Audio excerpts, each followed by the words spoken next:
Let me ask you something. Your weakness has already memorized your excuses. It knows the exact hour when you usually surrender. It knows which duty you postpone, which promise you break, which discomfort makes you retreat, and which words you use to make that retreat sound reasonable. It does not defeat you by force. It defeats you through familiarity. You have obeyed it before, so it expects your obedience again. Break that expectation. Do not wait for a stronger mood. Do not wait for a better morning. Do not wait until doubt disappears and effort becomes pleasant. Stand up while weakness is still speaking and do the very duty it told you to avoid. That is where self-discipline truly begins, not when you feel powerful, but when you prove that your feelings do not have the final authority. A person who acts only when feeling strong is not disciplined. He is dependent on favorable emotions. His effort rises with enthusiasm and disappears when enthusiasm fades. He may begin many things with energy, but he cannot be trusted through the ordinary middle where real achievement is built. Do not become that person. Your life cannot be governed by emotional weather.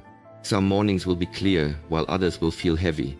Some days confidence will walk beside you. On other days, you must move forward without it. The duty must not change simply because the feeling has changed. Weakness is a condition, not a command. Remember that sentence. You may feel tired and still complete what must be completed. You may feel afraid and still make the necessary decision. You may feel discouraged and still take one useful step. You may feel uncertain and still keep your word. The feeling can remain, but obedience can still belong to you. That is your first victory. Many people misunderstand discipline because they imagine it as constant strength. They picture someone who never feels resistance, never becomes tired, never doubts, and never longs for comfort. That person does not exist. The disciplined person feels resistance just like everyone else. The difference is that he refuses to let resistance become his master. He does not waste the morning asking why the work feels difficult. He simply begins. He does not hold long conversations with discomfort or allow it a vote in his decisions. Every time you ask yourself, do I feel like doing this? You invite your mood into a decision that should already be settled. Instead, ask a better question. What did I decide? Then obey the answer. Self-discipline grows when decisions made during moments of clarity remain enforced during moments of discomfort. If you decided to wake up at 6, do not debate it at 6. If you decided to save part of your income, do not reconsider when temptation appears. If you decided to finish your work before resting, do not let fatigue rewrite the agreement. The decision has already been made. Keep it. A weak person creates rules when inspired and abandons them when uncomfortable. A strong person lets the rules stand.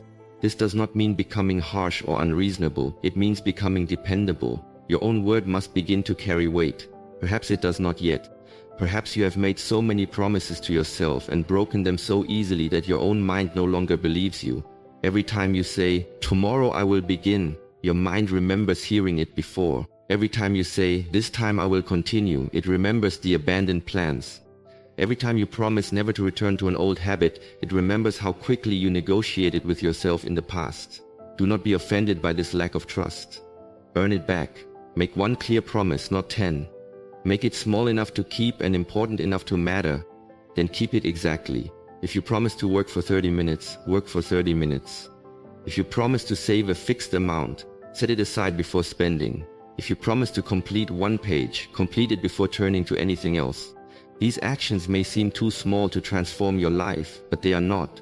You are rebuilding authority over yourself. The task is only the visible action. Behind it, something greater is happening. You are teaching your mind that a decision is no longer a suggestion. A kept promise becomes evidence. Evidence becomes trust. Trust becomes identity. Eventually, you stop seeing yourself as someone trying to become disciplined and begin seeing yourself as someone whose word has real consequence. But do not claim that identity too early. Earn it quietly. Let your actions speak before your words do. Weak people often announce transformation before it has taken root. The announcement gives them the feeling of progress, and the praise they receive steals their hunger for the work itself. Remain silent. Do not seek applause for beginning. Use that energy to continue instead. The beginning is not the achievement. The repeated return is. Anyone can be serious for one morning, but can you remain serious when the morning becomes ordinary? Anyone can make a great promise while filled with regret, but can you keep a modest promise after that regret has faded? That is the true test. Discipline is built during the ordinary hour. The hour without urgency, without witnesses, and without drama. That is precisely why surrender becomes dangerous. One wasted hour does not look like ruin. One broken promise does not look like a damaged character. One unnecessary expense does not look like poverty. But repetition changes everything. One action becomes a tendency. A tendency becomes a habit. A habit becomes a way of living. So do not judge a small surrender only by what it costs today. Ask what it teaches you. Every action is instruction. When you postpone, you teach delay. When you give in, you teach your appetite that resistance will eventually succeed. When you recover immediately, you teach resilience. When you continue despite discomfort, you teach yourself command. You are always training something, so train deliberately. Choose the behavior you want to strengthen and make it specific. Do not say, I will become more focused. Say, I will begin this task at 7 and work until 8. Do not say, I will become better with money. Say, I will save 20 every week before buying anything unnecessary. Do not say, I will become healthier. Say, I will walk for 30 minutes before dinner. Vague intentions protect weakness, while clear rules expose it. You either obeyed them or you did not. That clarity is your greatest ally. Do not fear it. A person cannot correct what he continues to describe vaguely. Do not simply say, I am weak. Ask, weak in what? Do not say, I have no discipline. Ask, in which behavior? Do not say, I always fail. Ask, at what stage? Be exact. That is where lasting change begins. Perhaps you begin with enthusiasm but lose momentum after 4 days. Perhaps you delay taking the first step because the task feels too large. Perhaps one mistake convinces you to abandon the entire effort. Or perhaps the fatigue you feel in the evening destroys the decisions you made with confidence that morning. These are not the same problems, and they should not be treated as if they are. Study the actual mechanism behind your failure. Discipline grows stronger when you stop fighting an invisible cloud and identify the exact point where you surrender. There is always a sequence. First comes a condition, then a thought, then permission, and finally an action. You feel tired, the thought tells you that you deserve to stop. Permission is granted and the duty is abandoned. You feel uncertain, the thought tells you that you need more preparation. Permission is granted and the beginning is postponed. The key is to interrupt the sequence before permission is given. The first thought is not always the truth. Sometimes it is simply an old servant of comfort disguising itself as wisdom. Question it. Ask yourself, do I truly need rest, or am I avoiding difficulty? Do I genuinely need more information, or am I afraid of being judged? Will delaying improve my decision, or will it simply remove discomfort for one more day? Ask these questions honestly. Weakness survives through confusion, while clarity strips away its disguise. Once you have clarity, act before your mind invents another excuse. Speed matters at the moment of decision. The longer you remain in debate, the more opportunities weakness has to negotiate. When the time arrives, begin immediately. Do not wait until you feel ready. Prepare the first action in advance. Place the papers where you need them. Arrange your tools. Lay out your clothes. Know exactly what the first step is. Remove the confusion that gives delay a respectable excuse. This is not a small matter. The beginning often determines the entire effort. A difficult beginning invites retreat, while a prepared beginning creates momentum. Arrange the conditions before you begin. Self-discipline is not only a battle of willpower. It is also a matter of intelligent design. A foolish person surrounds himself with temptation all day and then condemns himself when his willpower weakens. A wiser person removes unnecessary temptation before the battle begins. If certain places encourage waste, avoid them. If certain companions weaken your resolve, limit their influence. If money is usually spent before it can be saved, set it aside immediately. If difficult work is always delayed until evening, move it to the morning. Do not continue placing yourself in the same weak position while expecting a different result. Change the position. A general does not prove courage by placing his army on ground that favors the enemy. He chooses the battlefield carefully. You should do the same. Know the hours when your judgment is strongest and reserve them for your most important work. Know the situations in which you usually surrender and prepare for them before they arrive. This is not an admission of weakness. It is evidence that you have begun thinking like a commander. A commander does not simply demand courage from his soldiers. He arranges them wisely. Arrange your own strength in the same way. Protect it from unnecessary waste. Do not spend the best hours of your day on trivial matters and then complain that no energy remains for what truly matters. Give your strength according to importance. Your most important task should not receive only the scraps of time left behind by lesser demands. Decide what matters before the day begins. Otherwise, urgency will make the decision for you. Someone will ask for your attention. A minor problem will appear. An easier task will seem more attractive. Before long, the day is gone and the work that mattered most remains untouched. Then you tell yourself that you lack discipline. Perhaps what you actually lacked was priority. Discipline requires selection. You cannot respond to every demand and still remain in command of your own life. Something must wait. Something must be refused. Something must receive the first hour of your day. Choose wisely. A person who tries to discipline every part of life at once usually succeeds in disciplining nothing. He creates a plan so severe that one imperfect day destroys it completely. Do not build your life that way. Begin with one central rule. Once it becomes steady, add another. Strength grows through repeated success against manageable resistance. Give yourself a weight you can carry correctly, then increase it over time. A person beginning physical training does not lift the heaviest weight on the first day. He first learns proper movement. Teach your mind the same lesson. Build consistency before intensity. Establish order before expansion. A moderate rule followed faithfully for a year will transform your life far more than an extreme rule kept for only a week. Do not chase the feeling of being severe. Build the fact of being reliable. Reliability is discipline made visible over time. It is one of the greatest qualities a person can possess. Talent may impress people, but reliability earns their trust. Become reliable. Let your family trust your word. Let your work depend on your consistency. Let your future trust the decisions you make today. This kind of trust is not built through one heroic effort. It is built through ordinary obedience repeated day after day. There will be failures. Expect them, but never use that expectation as permission to quit. When you fail, return immediately. Do not turn one missed action into the funeral of your entire plan. Your old habits will whisper, nothing has changed. Answer them with your next action, not another argument. A mistake is not the greatest danger.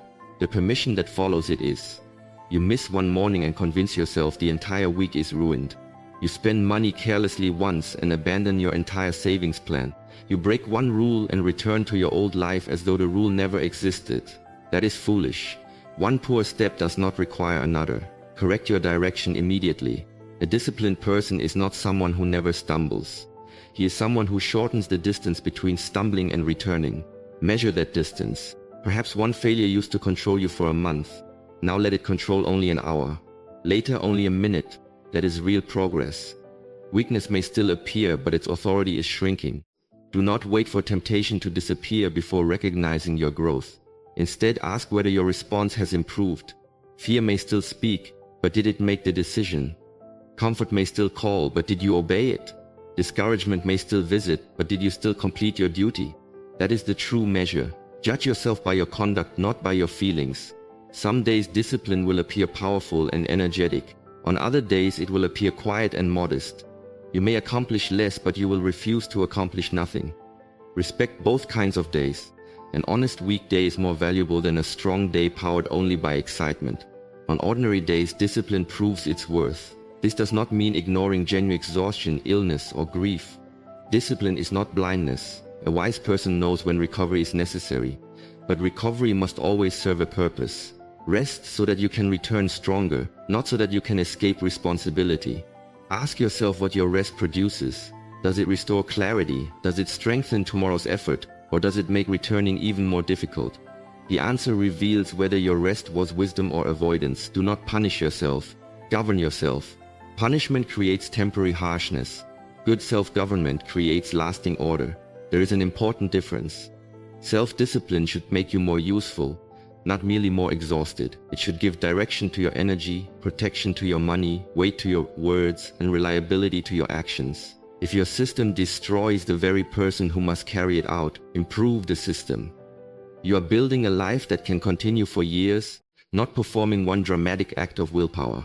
Lasting achievement requires rhythm, work, recovery, and return. The return is sacred. Never allow comfort to convince you that tomorrow will complete the duty you abandoned today. Tomorrow will bring its own resistance. If you give today's burden to tomorrow, you do not remove it. You make it heavier. Do what can honestly be done now. Perhaps you cannot finish the entire task, but you can complete the next clear step.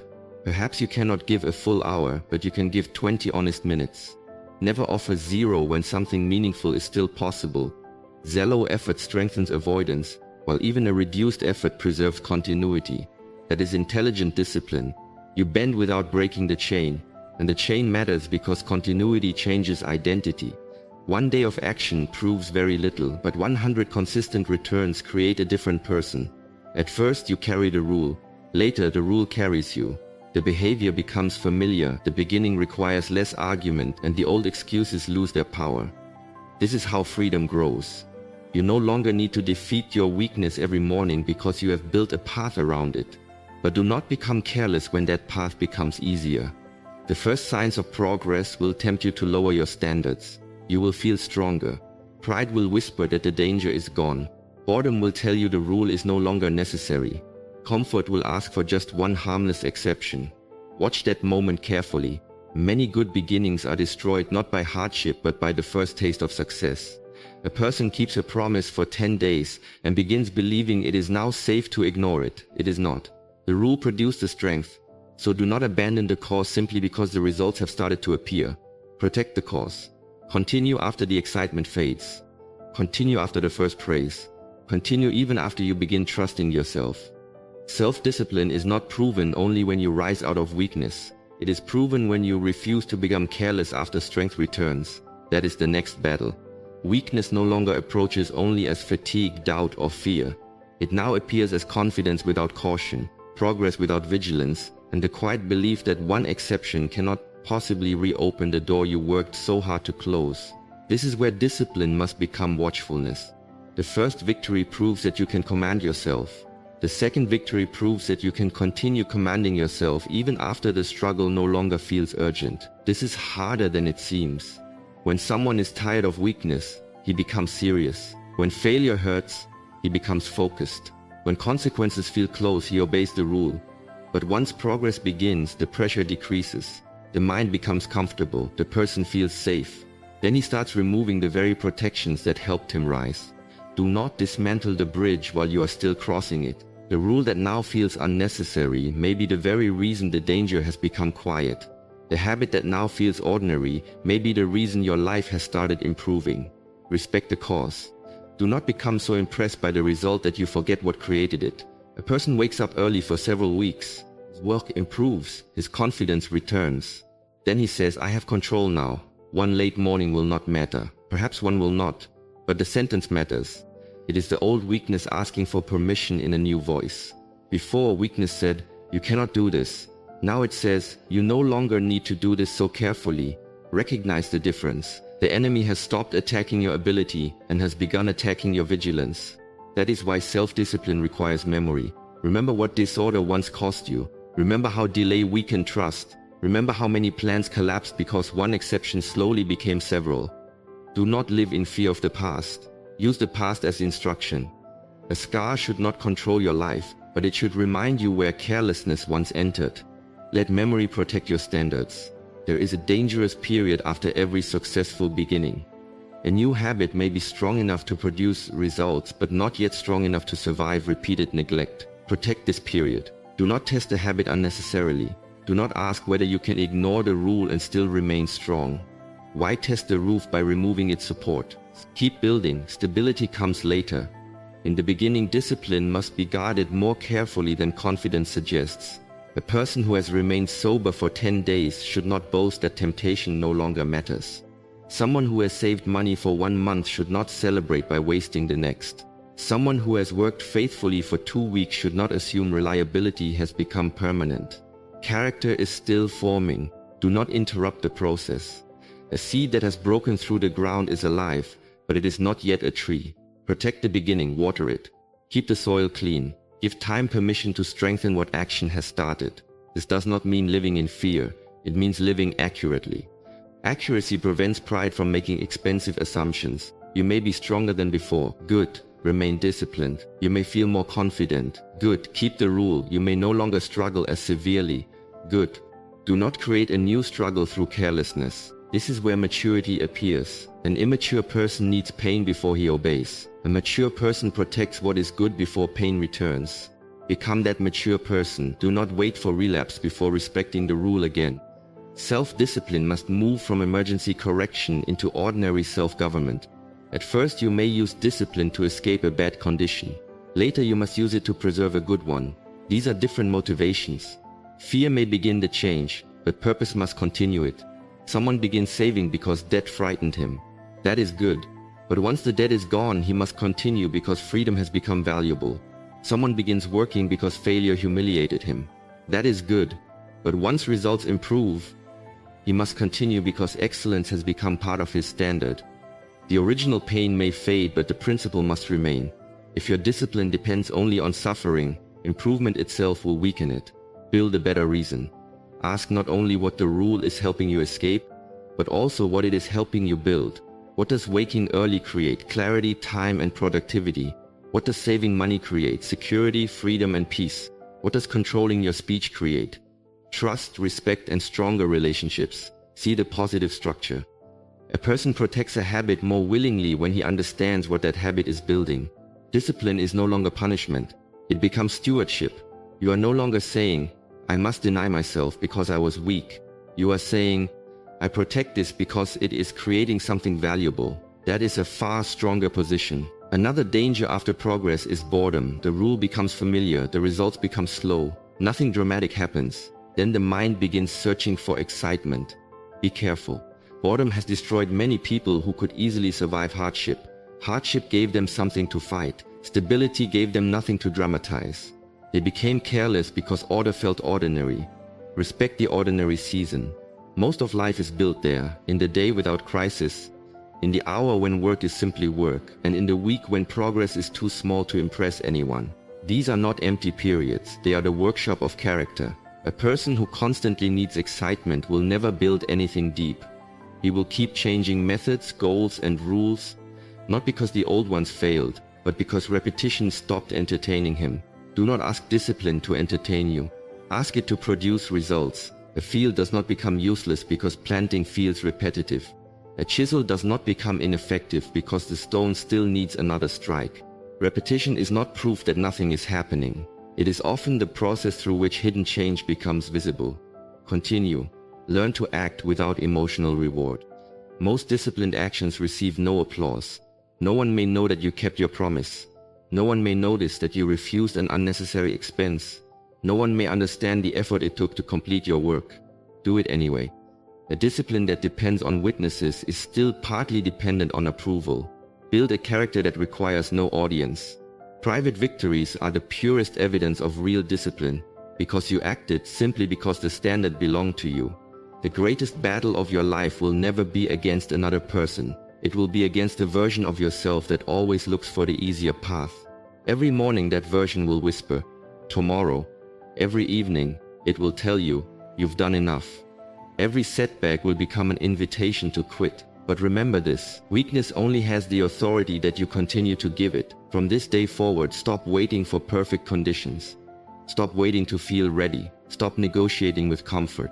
Your future will not be built by the emotions you experience. It will be built by the decisions you keep. Every promise you honor, every difficult step you take, every moment you choose discipline over comfort is another brick in the foundation of the person you are becoming. One day, people will look at your success and call it talent. They will call it luck. They will admire the results without ever seeing the thousands of ordinary moments when no one was watching. When you chose to keep your word, when you returned after failure, when you worked without applause, and when you refused to let weakness make another decision for you. That is where greatness is born, so do not leave this moment inspired. Leave it committed. Make one promise to yourself today and keep it, then keep another tomorrow. Build a chain so strong that your old excuses can no longer break it. Remember, discipline is not a punishment. It is freedom. It is the bridge between the life you have and the life you are capable of living. Years from now, when you look back on this chapter of your life, you will not remember how difficult the work felt. You will remember the day you stopped waiting, stopped negotiating, and finally took command of yourself. And on that day, your weakness will realize something it never expected. It no longer controls you. You do. Now stand up, take the first step, and keep your word. The life you want is waiting on the other side of the decision you make today.